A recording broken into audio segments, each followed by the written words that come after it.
साल 2002 रमेश एक कंपनी में अपनी बचत का एक छोटा सा हिस्सा निवेश करता है, यानी लगभग 1 लाख रुपए। समय बीतता है और 2024 आता है, तो क्या आप गेस कर सकते हैं कि उसके पास आज कुल कितने रुपए हैं? 1 करोड़, 5 करोड़ या फिर 10 करोड़? साल 2024 में रमेश के वो 1 लाख रुपए पूरे 70 करोड़ रुपए बन चुके हैं। और क्या आपको पता है कि रमेश ने किस कंपनी में अपना पैसा निवेश किया था? हमारी प्यारी बजाज फाइनेंस में।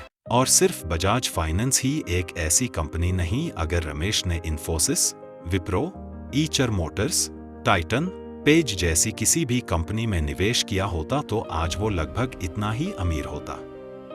यानी अब रमेश इतनी कम उम्र में अपने साथ के सब लोगों से आगे बढ़ चुका है। अब रमेश को किसी के लिए 9 से 5 तक नौकरी नहीं करनी पड़ेगी और नहीं उसके बच्चे कभी पैसे के लिए परेशान होंगे।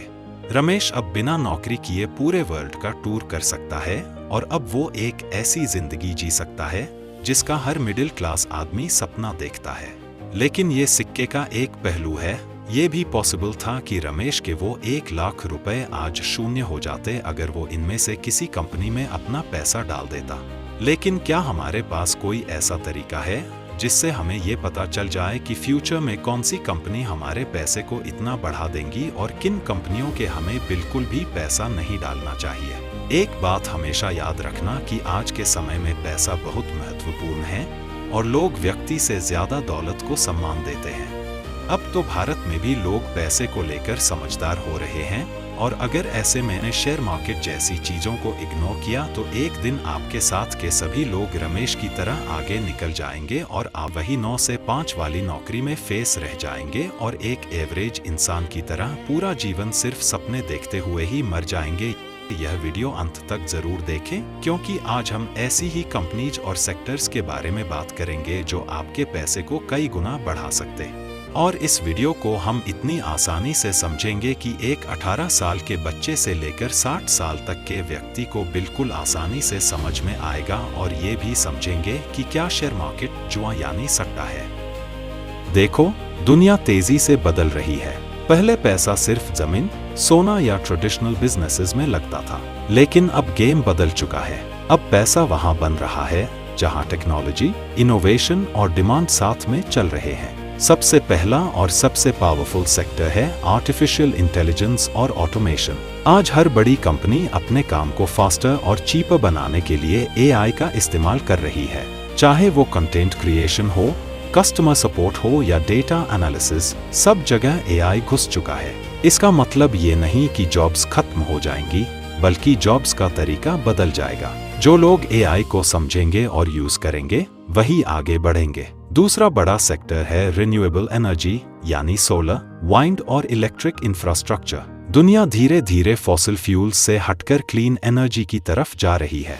सरकारें भी इसमें भारी इन्वेस्टमेंट कर रही हैं, क्योंकि फ्यूचर सस्टेनेबिलिटी इसी पर डिपेंड करता है। आने वाले समय में एनर्जी कंपनीज और ईवी इकोसिस्टम बहुत बड़ा रोल प्ले करेंगे। तीसरा स्ट्रॉन्ग सेक्टर है हेल्थ केयर और biotechnology.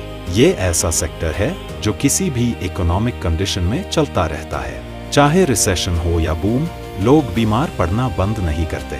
Ageing population, lifestyle diseases और एडवांस ट्रीटमेंट्स की डिमांड लगातार बढ़ रही है, इसलिए यह एक स्टेबल और लॉन्ग टर्म ग्रोथ वाला सेक्टर है। चौथा इंपॉर्टेंट सेक्टर है फिनटेक और डिजिटल पेमेंट्स। भारत में यूपीआई ने जिस तरह से कैशलेस इकोनॉमी को ग्रो किया है, वो दुनिया में एग्जाम्पल बन चुका है। अब लेंडिंग, इंश्योरेंस, बैंकिंग सब डिजिटल हो रहे हैं। आने वाले समय में फाइनेंशियल सर्विसेज पूरी तरह टेक ड्रिवन हो जाएंगी।